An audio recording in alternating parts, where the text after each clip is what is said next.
नमस्कार, स्वागत है आपका। आप देख रहे हैं जनता टीवी और मैं हूं आपके साथ अभिषेक। बुलेटिन की शुरुआत करेंगे बड़ी खबर के साथ। बड़ी खबर आ रही है कि अखिलेश से मिलने पहुंचे हैं जयंत चौधरी।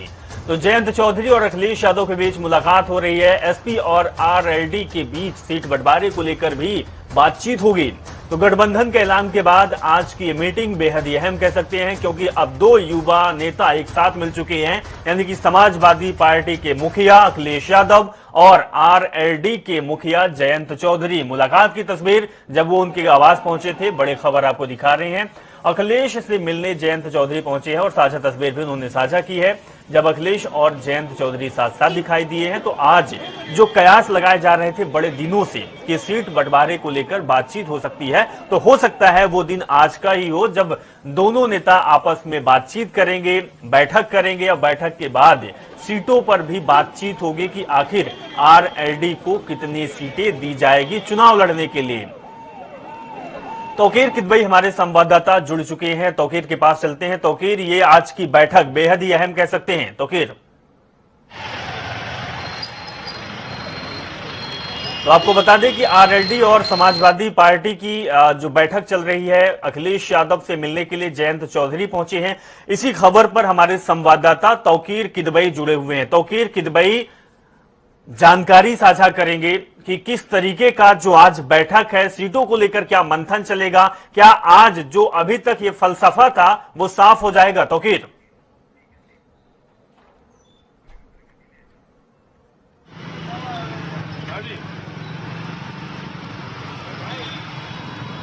आवाज आ रही है जी बिल्कुल तौकीर, आज ये जो बैठक चल रही है जयंत चौधरी और अखिलेश यादव की, इस बैठक को लेकर क्या कह सकते हैं तौकीर? जी बिल्कुल, इससे पहले भी अखिलेश यादव और जयंत चौधरी की मुलाकात अखिलेश यादव के आवास पर हो चुकी है। कहीं ना कहीं सीटों को लेकर बंटवारा साफ है, लेकिन जो रार है वो कहीं ना कहीं एक अब कैंडिडेट्स को लेकर फंस रही है, क्योंकि जो ऐसे जिले हैं जहां पर जी बिल्कुल बिल्कुल, बात रखिए तौकीर जी। जी बिल्कुल, अखिलेश यादव की बैठक चल रही है। अखिलेश यादव कुछ देर पहले अपने सपा प्रमुख अपने सपा मुख्यालय पहुंचे हैं। खास बात है कि आरएलडी का जो दबदबा है जिन क्षेत्रों में, वहीं पर समाजवादी पार्टी ने वहां के दिग्गज नेताओं को अपनी पार्टी में शामिल कर लिया है, जिसमें मुजफ्फरनगर सबसे बड़ा मामला सामने आया है। मुजफ्फरनगर के जो कादिर राणा पार्टी ज्वाइन कर चुके हैं, समाजवादी पार्टी में शामिल हो चुके हैं। पूर्व सांसद है वहां से, इसी के साथ हरेंद्र मलिक भी पूर्व सांसद है कांग्रेस से, वो भी मुजफ्फरनगर से समाजवादी पार्टी में शामिल हो चुके हैं। अब ऐसे में सवाल उठता है कि वहां पर अगर आरएलडी अपना कैंडिडेट बनाना चाहेगी तो फिर किसको प्रत्याशी बनाएगी। तो इन्हीं सब सवालों के साथ आज बैठक हो रही है। बागपत ऐसा जिला है, मुजफ्फरनगर है, शामली है, सहारनपुर है, जहां के दिग्गज नेता समाजवादी पार्टी में दामन थाम चुके हैं। तो ऐसे में अब वो आरएलडी के साथ कैसे जाएंगे, इसी सब समीकरणों को लेकर आज बैठक हो रही है। माना यह भी जा रहा है कि कई ऐसे प्रत्याशी होंगे जो आरएलडी के प्रत्याशी होंगे, लेकिन समाजवादी पार्टी के चुनाव चिन्ह पर मैदान में नजर आएंगे। तो आज कई अहम मुद्दों पर बात होनी है। तो फिलहाल जो जयंत चौधरी वो आधे घंटे पहले ही समाजवादी कार्यालय पहुंच गए थे और अखिलेश यादव अभी कुछ क्षणों पहले ही। लेकिन तौकीर क्या अनुमान लगाया जा सकता है कि आरएलडी कितने सीटों की डिमांड कर रही है समाजवादी पार्टी से और कितनी सीटें मिलने की संभावना है? क्योंकि जो ये सस्पेंस बना हुआ है ये केवल दो पार्टी के नेताओं में नहीं, बाकी पूरे उत्तर प्रदेश में बना हुआ है।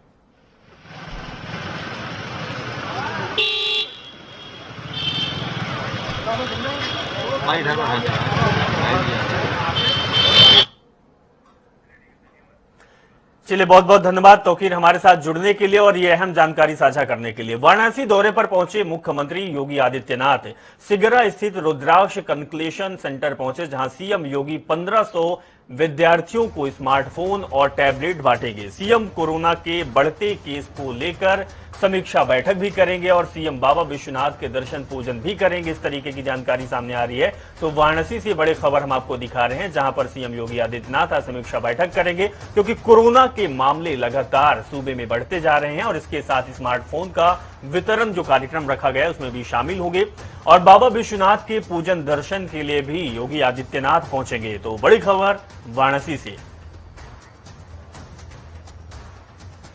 उत्तर प्रदेश में सरकारी नौकरी देने के क्रम में सीएम योगी आदित्यनाथ ने आज राजधानी लखनऊ में युवाओं को नियुक्ति पत्र प्रदान किया है। सीएम योगी आदित्यनाथ ने प्रदेश लोक सेवा आयोजन की ओर से चयनित 57 नायब तहसीलदारों, माध्यमिक शिक्षा विभाग के अधीन राजकीय माध्यमिक विद्यालयों के 141 प्रवक्ताओं और 69 सहायक अध्यापकों को गुरुवार को लोक भवन सभागार में आयोजित कार्यक्रम में नियुक्ति पत्र सौंपे।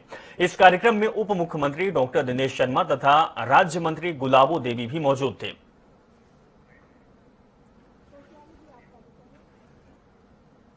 2017 के पहले नियुक्ति निकलती थी तो चाचा भी, भतीजा भी और भांजे भी, महाभारत के सभी रिश्ते वसूली में निकल पड़ते थे और गांव-गांव में उनके ठेके चल पड़ते थे, वसूली के अड्डे शुरू हो जाते थे और इसमें वसूली वो करते थे और बाद में उस प्रक्रिया से जुड़े हुए अधिकारी बलि का बकरा बनते थे। लेकिन आपने देखा होगा कि चयन की प्रक्रिया में अगर कहीं कोई विसंगति हुई तो हमें उस प्रक्रिया को निरस्त करने में हमें कोई संकोच नहीं हुआ। उत्तर प्रदेश में 2022 में होने वाले विधानसभा चुनाव से पहले प्रदेश सरकार ने चीफ ऑफ डिफेंस स्टाफ रहे स्वर्गीय जनरल बिपिन रावत का नाम उत्तर प्रदेश में भी बड़े स्थान पर अंकित कर दिया है। बता दें कि मैनपुरी का सैनिक स्कूल अब जनरल बिपिन रावत सैनिक स्कूल के नाम से जाना जाएगा। सीएम योगी आदित्यनाथ ने ट्वीट कर इसकी जानकारी दी है।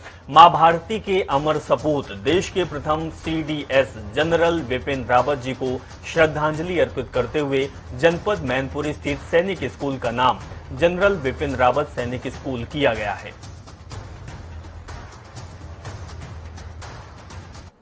तो सूबे के मुखिया योगी आदित्यनाथ ने लखनऊ में स्वरोजगार संगम कार्यक्रम के तहत बड़ी सौगात दी है। सीएम योगी ने प्रदेश के 5,06,000 से ज्यादा लाभार्थियों को 4,000 करोड़ से ज्यादा की राशि ने कहा कि 75,000 परंपरागत कारीगरों को मुफ्त प्रशिक्षण कार्यक्रम संपन्न हुआ। आज उसमें 25,000 कारीगरों को प्रधानमंत्री मुद्रा योजना के अंतर्गत ऋण प्रदान किया जा रहा है।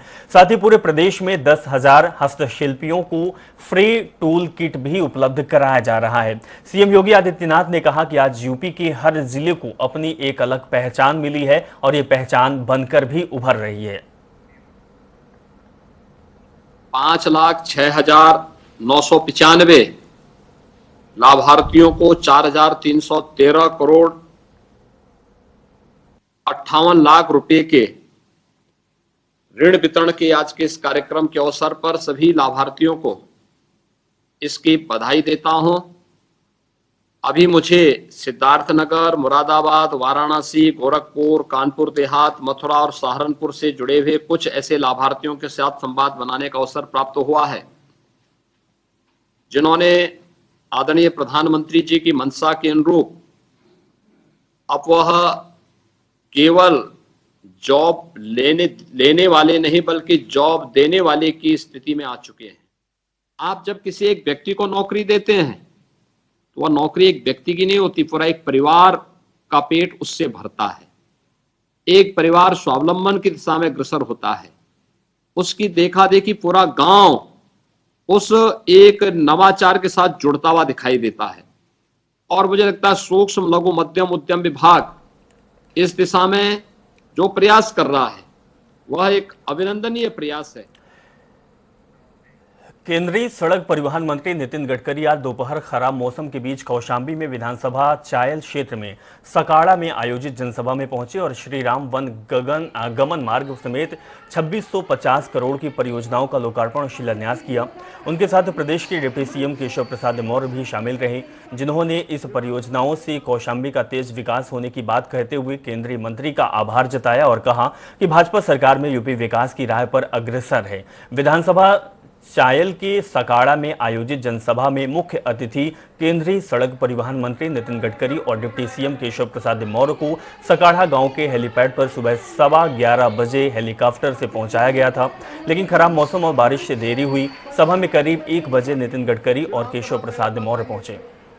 मेरे क्षेत्र में जो हमारे केंद्रीय रेल मंत्री ने राजधानी लखनऊ को बड़ी सौगात दी है। रेल मंत्री अश्विनी वैष्णव ने राजधानी लखनऊ में 3 नई ट्रेनों को हरी झंडी दिखाई है। साथ ही गोमती नगर स्टेशन के नए कोचिंग कॉम्प्लेक्स का लोकार्पण भी किया है। केंद्रीय मंत्री ने गोमती नगर रेलवे स्टेशन से गोमती नगर कामाख्या एक्सप्रेस को रवाना किया। गोमती नगर कामाख्या एक्सप्रेस ट्रेन अब 10 जनवरी से नियमित रूप से दौड़ेगी। ये स्पेशल ट्रेन 7 जनवरी को कामाख्या से शाम 7:30 बजे लखनऊ की ओर चलेगी। वहीं राजधानी को सौगात देने के बाद केंद्रीय मंत्री ने बिना नाम लिए विपक्ष पर हमला बोला है। उन्होंने कहा कि यूपी ने कई प्रधानमंत्री दिए, एक बड़ा परिवार है जो यूपी को अपना साम्राज्य समझता था, लेकिन अब डर कर साउथ की ओर भाग गए हैं। उस परिवार ने सिर्फ वोट लिया, दिया कुछ भी नहीं। आज गोमती नगर स्टेशन में एक विशेष कार्यक्रम हुआ है। इस कार्यक्रम का महत्व आप समझिए, इसको टर्मिनल स्टेशन बनाया गया है। टर्मिनल स्टेशन का क्या मतलब है? टर्मिनल स्टेशन का मतलब उस स्टेशन पे किसी भी ट्रेन का इंस्पेक्शन, मेंटेनेंस, वॉशिंग, पिट लाइन, ये सब सुविधाएं होने से जो लंबी डिस्टेंस की गाड़ियां होती है, उन गाड़ियों को अब से गोमती नगर से आरंभ किया जा सकेगा। उत्तर प्रदेश से कितने प्रधानमंत्री हुए? कई प्रधानमंत्री हुए। हर कोई, जो भी एक बड़ा परिवार है, नाम नहीं लूंगा मैं, जो हमेशा उत्तर प्रदेश को अपना साम्राज्य समझता था। कोई तो डर के भाग भी गए, कहीं और भी चले गए, साउथ की तरफ कहीं चले गए। लेकिन उस परिवार ने क्या दिया उत्तर प्रदेश को? कुछ नहीं दिया। केवल आपसे वोट लेते रहे, केवल यहां से सुविधाएं लेते रहे, दिया कुछ नहीं। 1 साल का सेवा विस्तार मिलने के बाद उत्तर प्रदेश के मुख्य सचिव का पद संभालने वाले वरिष्ठ IAS अफसर दुर्गा शंकर मिश्रा रामनगरी अयोध्या के दौरे पर पहुंचे। शासन में शीर्ष कुर्सी पर काबिज होने के बाद दुर्गा शंकर मिश्रा ने अयोध्या दौरे पर आज हनुमानगढ़ी के साथ ही रामलला का दर्शन कर पूजन अर्चना किया। इस दौरान उनके साथ पुलिस महानिदेशक मुकुल गोयल भी मौजूद रहे। पद संभालने के 7 दिन बाद ही दुर्गा शंकर मिश्रा रामलला की शरण में पहुंचे। DGP मुकुल गोयल ने भी रामलला और हनुमानगढ़ी में दर्शन पूजन किया। इस दौरान वे अधिकारियों के साथ अयोध्या का सुरक्षा व्यवस्था का हाल भी जाना। इसके बाद मुख्य सचिव दुर्गा शंकर मिश्रा के साथ पुलिस महानिदेशक ने भव्य राम मंदिर के निर्माण कार्य की प्रगति का जायजा भी लिया।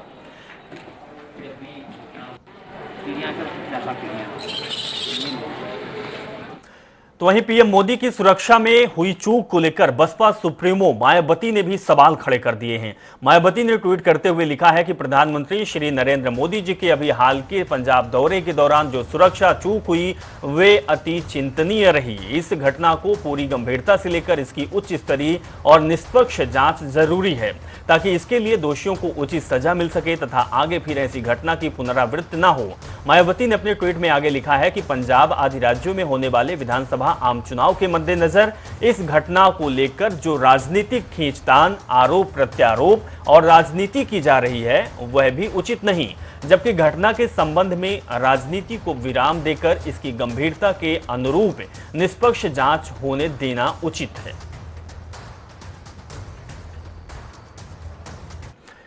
विधानसभा चुनाव 2022 की अधिसूचना जारी होने से पहले उत्तर प्रदेश में अधिकारियों के ताबड़तोड़ तबादले जारी हैं। एक बार फिर 7 IPS के बाद अब 13 IAS अफसरों का तबादला किया गया है। इसमें 5 जिलों के आला प्रशासनिक अधिकारी भी मौजूद हैं, शामिल हैं। बता दें कि प्रदेश में 5 जिलाधिकारी बदले गए हैं। आजमगढ़, मऊ, बलिया, अमेठी और शाहजहांपुर के नए जिलाधिकारी को तैनात किया गया। अयोध्या मंडल के आयुक्त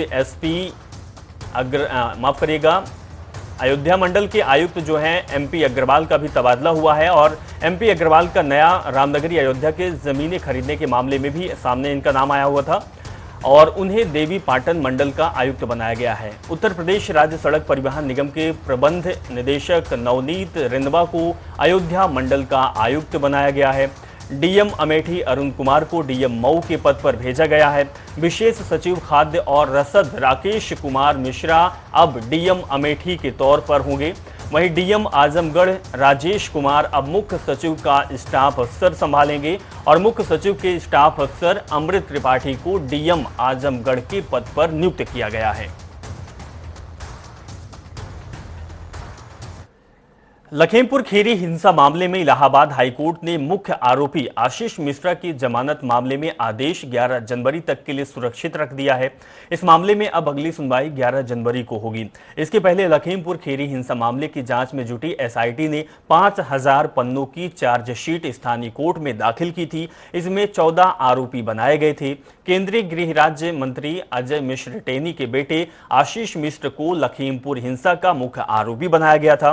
सुप्रीम कोर्ट में मामले की पहली सुनवाई 8 अक्टूबर को हुई थी। हिंसा के कई दिनों के बाद आशीष मिश्रा उर्फ मोनू को 9 अक्टूबर कई घंटों की पूछताछ के बाद गिरफ्तार कर लिया गया था। इसके बाद एसआईटी ने अपनी जांच में पाया कि किसानों को गाड़ी से कुचलने की पूरी घटना एक सोची समझी साजिश थी और फिर एसआईटी ने आरोपी पर लगाई गई धाराएं भी बदल दी थी।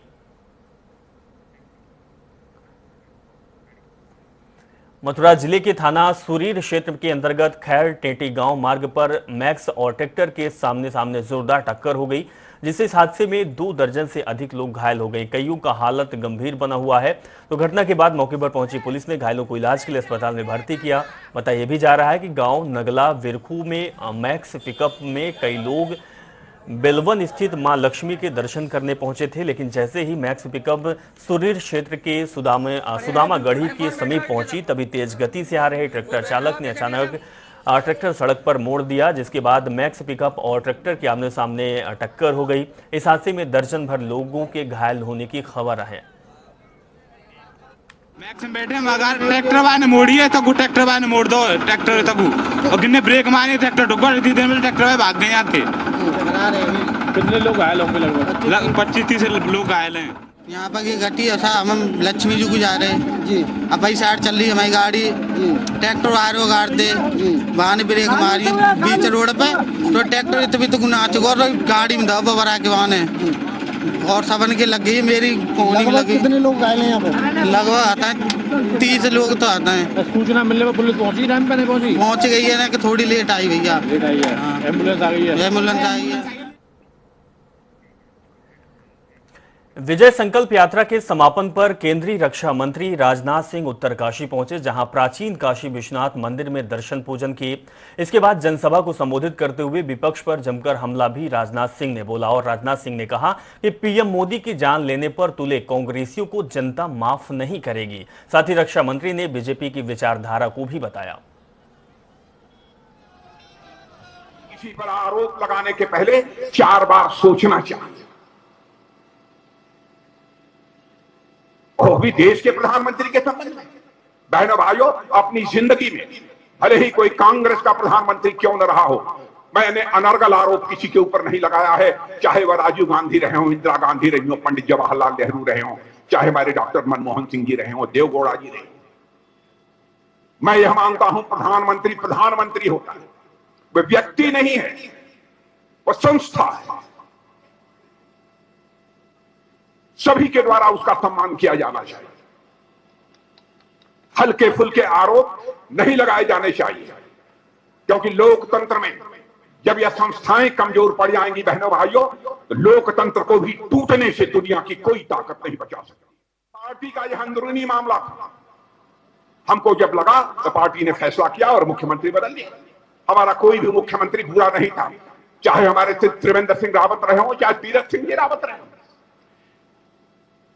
बड़ी पार्टी होती है, उसको कई चीजों को सोच विचार कर फैसले करने पड़ते हैं। किसको कहां संगठन में लगाना, किसको संसद में भूमिका निभानी है, किसको किस रूप में क्या काम करना है, कब क्या जरूरत पड़ जाए किसी की, यह सब सोच समझ कर फैसले लेने पड़ते हैं। चाहे अटल जी प्रधानमंत्री रहे हो, चाहे हमारे मोदी जी प्रधानमंत्री हैं, चाहे कोई भी भारतीय जनता पार्टी का प्रधानमंत्री बन जाए, जिस विचारधारा को भारत की राजनीति में स्वीकार करके हमने अपने कदम आगे बढ़ाए हैं, बहनों भाइयों, चाहे पहाड़ टूट पड़े, हम अपनी विचारधारा से 1 इंच भी टिकेंगे। देवाधिदेव देवाधिदेव काशी विश्वनाथ, बाबा विश्वनाथ की यह भी धरती है, और जिस काशी से मैं आता हूं वह भी बाबा विश्वनाथ की धरती है। बहनों भाइयों, औरंगजेब ने जिस तरीके से काशी के विश्वनाथ मंदिर को तोड़ा था, या तो अहिल्याबाई रानी अहिल्याबाई होलकर ने उसका कुछ निर्माण कराया, नहीं तो आजाद भारत ही नहीं, विगत 200-300 वर्षों में आज उसको भव्य स्वरूप उसको देकर और विश्वनाथ कॉरिडोर को राष्ट्र को समर्पित करने का काम किसी भारत माता के सपूत ने किया है, तो भारत माता के सपूत का नाम है नरेंद्र भाई मोदी। वहीं राजधानी देहरादून में भारतीय जनता युवा मोर्चा का प्रदर्शन उग्र नजर आया, जहां पुलिस बैरिकेडिंग को तोड़ते हुए कांग्रेस भवन तक पहुंचे भारतीय जनता युवा मोर्चा कार्यकर्ताओं ने जमकर नारेबाजी की और पुतला दहन भी किया।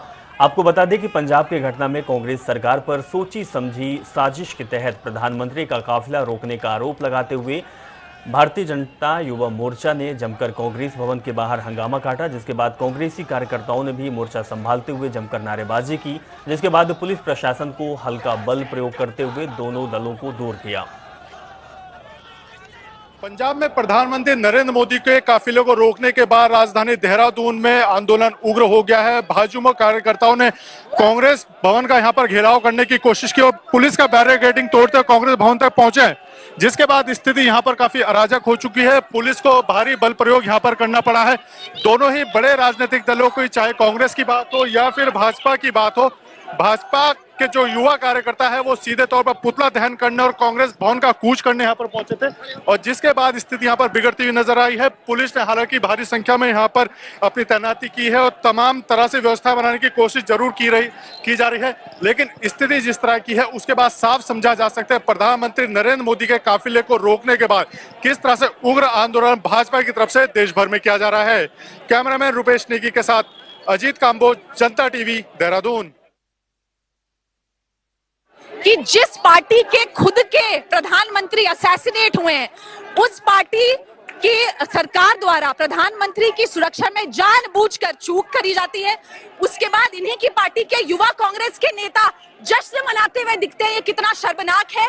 मोदी जी भारतीय जनता पार्टी के नहीं, देश के प्रधानमंत्री, इसलिए ये कांग्रेस पार्टी भाजपा के खिलाफ नहीं है, देश के खिलाफ है। और उनको आईना दिखाने का काम आज हजारों की तादाद में जो युवा देहरादून की सड़कों में और पूरे हिंदुस्तान में युवा मोर्चा सड़कों पे, वो इनको आईना दिखाने का काम करे। जिस तरीके से हमारे खुद के कार्यालय के सामने आकर के भारतीय जनता पार्टी के कार्यकर्ता इस तरीके का अभद्र व्यवहार कर रहे हैं, ये दर्शाता है कि पुलिस प्रशासन भारतीय जनता पार्टी के कार्यकर्ताओं के साथ मिला हुआ है। और एक बात कहना चाहती हूँ, नरेंद्र मोदी जी की रैली में भीड़ नहीं आई, ये कांग्रेस का दोष नहीं है, ये आपके 7 सालों के निकम्मेपन का दोष है। आपकी असफलताओं का नतीजा है कि आपकी रैली में भीड़ नहीं आई। आपके पास होम मिनिस्ट्री है, आपके पास एसपीजी सिक्योरिटी है, और आप अपनी सिक्योरिटी का जो पूरा वो है, वो आप चन्नी पे फोड़ने का कार्य कर रहे हैं। ये बिल्कुल भी कांग्रेस का कार्यकर्ता बर्दाश्त नहीं करेगा। देखिए, ये प्रदर्शन हुआ और हमने भी पूरा प्रदर्शन को खुल के जवाब दिया है, और नरेंद्र मोदी और अमित शाह जी को इसके लिए माफी मांगनी पड़ेगी, नहीं तो कांग्रेस का एक एक कार्यकर्ता कल से उग्र आंदोलन करने का कार्य करेगा। नरेंद्र मोदी का 56 इंच का सीना 34 इंच का भी नहीं बचेगा 2022 में।